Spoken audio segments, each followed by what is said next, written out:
Everyone, कैसे हैं आप सभी लोग। आई होप आप सभी अच्छे होंगे। तो यार आज मैं आप लोगों के लिए लेकर आया हूं केमिस्ट्री के महत्वपूर्ण प्रश्न।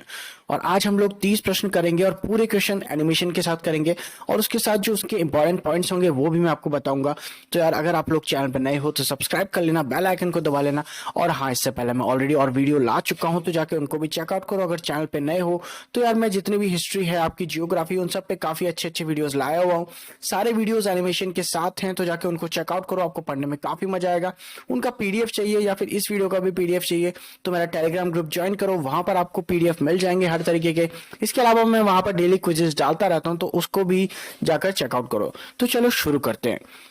तो आपका पहला क्वेश्चन है, जीवाणुओं को नष्ट करने के लिए किस गैस का प्रयोग होता है? तो आपके ऑप्शंस हैं,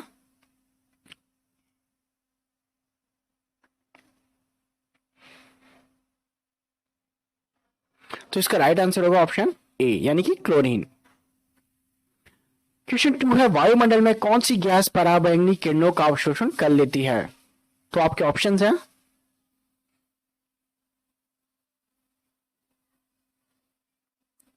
तो आपका राइट आंसर होगा ऑप्शन बी, ओजोन।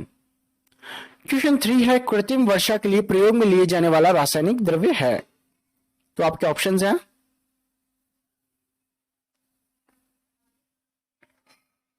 तो आपका राइट आंसर होगा ऑप्शन डी, उपयुक्त सभी, यानी कि सिल्वर आयोडाइड, सोडियम क्लोराइड और सूखी बर्फ, इन तीनों का इस्तेमाल कृत्रिम वर्षा के लिए किया जाता है। क्वेश्चन 4 है, हरे फलों को कृत्रिम रूप से पकाने के लिए किसका इस्तेमाल किया जाता है?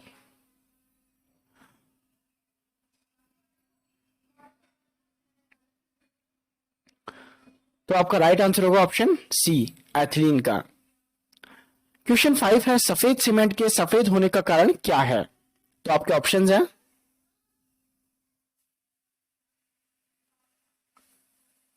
तो इसका राइट आंसर होगा ऑप्शन सी, लोहे की अनुपस्थिति। क्वेश्चन 6 है, ठोस अवस्था में ऑक्सीजन का रंग क्या है? तो आपके ऑप्शंस हैं, तो आपका राइट आंसर होगा ऑप्शन बी, मंद नीला। क्वेश्चन 7 है, निम्न में से कौन एक मिश्रण नहीं है? तो आपके ऑप्शंस हैं,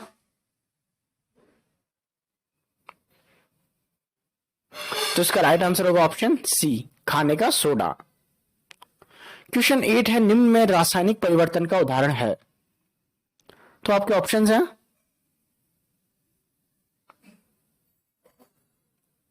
तो इसका राइट आंसर होगा ऑप्शन ए, कागज के जलना। अब मैं आपको थोड़ा सा डिफरेंस बता देता हूँ रासायनिक परिवर्तन और जो भौतिक परिवर्तन होते हैं। तो रासायनिक परिवर्तन में आप जो पदार्थ की पहले वाली अवस्था है वो प्राप्त नहीं कर सकते। अब आपको पता है कागज को अगर आप जला देंगे तो वापस से आप कागज प्राप्त नहीं कर सकते, जबकि जो भौतिक परिवर्तन होते हैं उसमें आप उसकी पुनः जो भौतिक अवस्था होती है उसको प्राप्त कभी कभी कर सकते हैं। ठीक है, तो यहाँ पर आप देख सकते हैं, अगर आप जल से बर्फ बनाते हैं तो उसको आप वापस से जल बना सकते हैं। ठीक है, नरम लोहे का चुंबकीय होना तो उसको वापस से आप ठोस कर सकते हैं।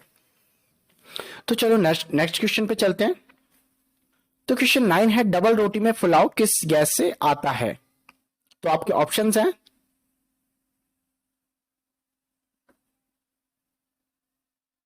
तो आपका राइट आंसर होगा ऑप्शन सी, कार्बन डाइऑक्साइड से। तो थोड़ा सा इसके बारे में पढ़ लेते हैं।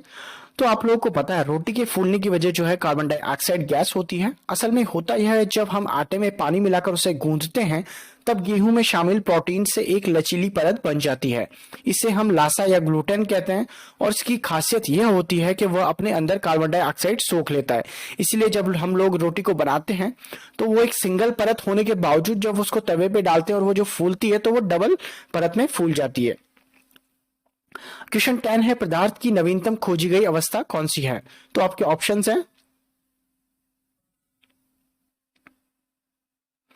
तो इसका राइट आंसर होगा ऑप्शन बी, बॉस आइंस्टीन संगनी। तो अभी हम बात कर लेते हैं पदार्थ की कौन कौन सी अवस्था है। तो पदार्थ की 5 अवस्थाएं होती हैं, ठोस, द्रव, गैस, प्लाज्मा और बॉस आइंस्टीन सिद्धांत। इसके अलावा आपका जो प्लाज्मा होता है वो भी एक तरीके से गैसीय होता है। आपका क्वेश्चन 11 है, कौन सा एक विस्फोटक नहीं है? तो आपके ऑप्शंस हैं,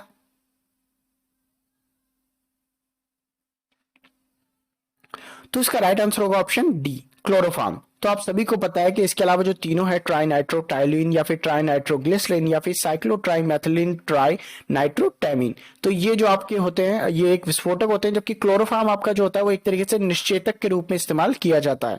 तो पहले इसको बेहोश करने के लिए मरीजों को इसका इस्तेमाल किया जाता था, अब नहीं किया जाता। अब इसका इस्तेमाल जो है साबुन वगैरह में खुशबू के लिए किया जाता है।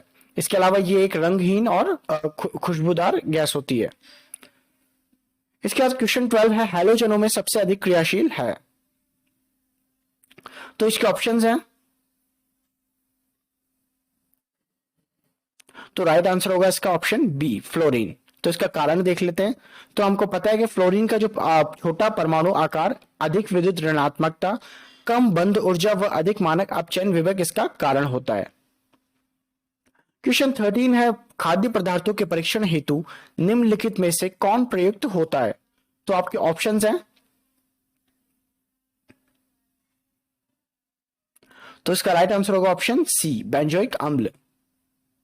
क्वेश्चन 14 है, स्टेनलेस स्टील बनाने के लिए क्या प्रयोग में लाया जाता है।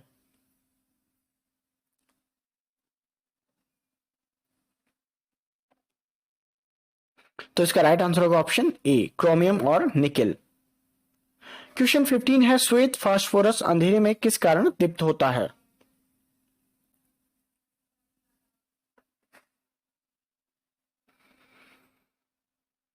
तो इसका राइट आंसर होगा ऑप्शन ए, मंद ऑक्सीकरण के कारण। तो इसका कारण देख लेते हैं। तो श्वेत फास्फोरस अंधेरे में चमकता है क्योंकि वायु में इसका ऑक्सीकरण हो जाता है। ऑक्सीकरण से प्राप्त ऊर्जा ऊष्मा के रूप में न होकर प्रकाश के रूप में दिखती है। इस गुण को स्फुर दीप्ति का गुण भी कहते हैं। क्वेश्चन 16 है, निम्न में से कौन मुक्त अवस्था में पाई जाती है।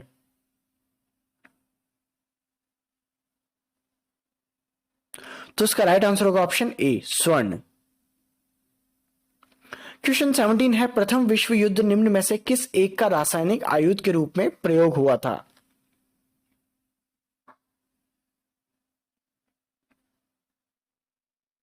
तो इसका राइट आंसर होगा ऑप्शन सी, मस्टर्ड गैस का। तो हम सभी को पता है कि जो प्रथम विश्व युद्ध हुआ था वहां पर मस्टर्ड गैस को as a chemical weapon use किया गया था।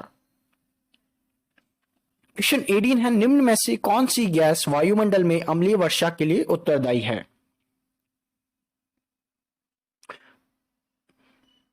तो ऑप्शन ए आपका क्लोरोफ्लोरोकार्बन, ऑप्शन बी आपका मेथेन, ऑप्शन सी आपका ओजोन और ऑप्शन डी आपका सल्फर डाइऑक्साइड।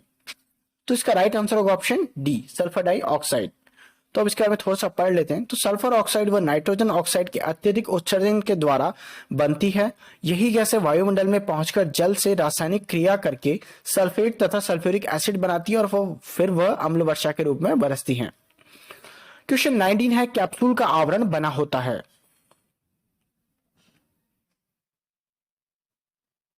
तो इसका राइट आंसर होगा ऑप्शन डी, स्टार्च का। क्वेश्चन 20 है, व्यापारिक वैसलीन किससे निकाला जाता है।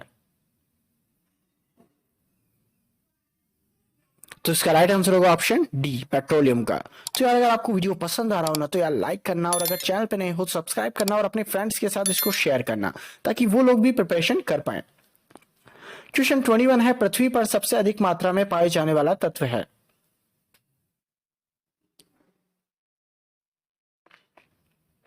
तो इसका राइट आंसर होगा ऑप्शन ए, ऑक्सीजन। तो पृथ्वी पर सबसे अधिक मात्रा में पाए जाने वाला तत्व ऑक्सीजन है। वहीं अगर आपसे धातु पूछी जाए सबसे अधिक तो वो है एल्यूमिनियम। क्वेश्चन 22 है, सेप्टिक टैंक से निकलने वाली गैस के मिश्रण में मुख्यतः कौन सी गैस होती है।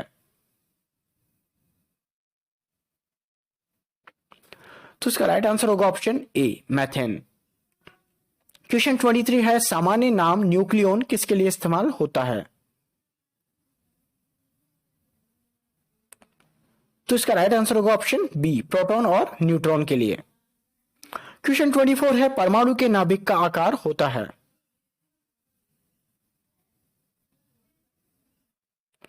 तो इसका राइट आंसर होगा ऑप्शन डी, 10⁻⁻15 मीटर। क्वेश्चन 25 है, एक ही प्रकार का परमाणु निम्न में से किस में मिलता है। तो इसका राइट आंसर होगा ऑप्शन सी, प्राकृतिक तत्व में। क्वेश्चन 26 है, सोने के आभूषण बनाते समय उसमें कौन सी धातु मिलाते हैं।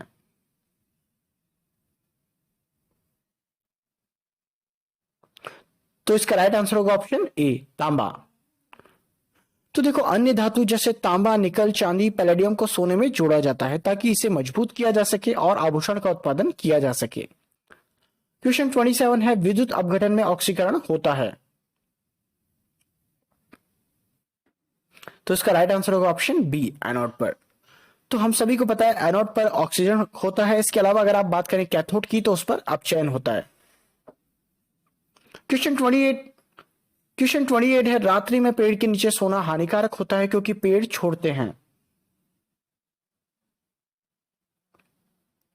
तो इसका राइट आंसर होगा ऑप्शन सी, कार्बन डाइऑक्साइड। है, ग्लिसरॉल मिला दिए जाने से साबुन का झाग ऑप्शन ए जल्दी नहीं सूख पाता, ऑप्शन बी जल्दी सूख जाता है, ऑप्शन सी बिल्कुल नहीं सूख पाता और ऑप्शन डी उपरोक्त में से कोई नहीं। तो इसका राइट आंसर होगा ऑप्शन ए, जल्दी नहीं सूख पाता। नाउ आपका लास्ट क्वेश्चन है, क्वेश्चन 30, साबुन किसका सोडियम अथवा पोटेशियम लवण है।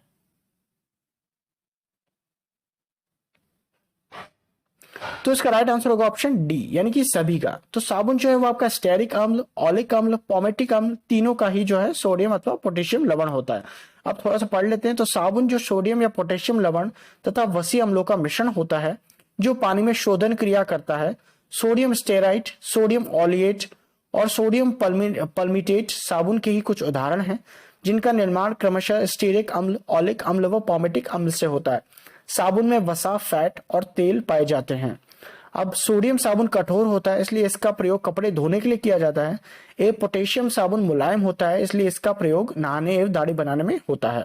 तो आई होप ये वीडियो आपको पसंद आया होगा। अगर वीडियो पसंद आया तो लाइक करना, और हाँ, इसका पीडीएफ आपको डिस्क्रिप्शन बॉक्स में लिंक होगा मेरे टेलीग्राम ग्रुप का, वहां पर जाकर मुझे ज्वाइन करना, वहां पर इसका पीडीएफ मिल जाएगा।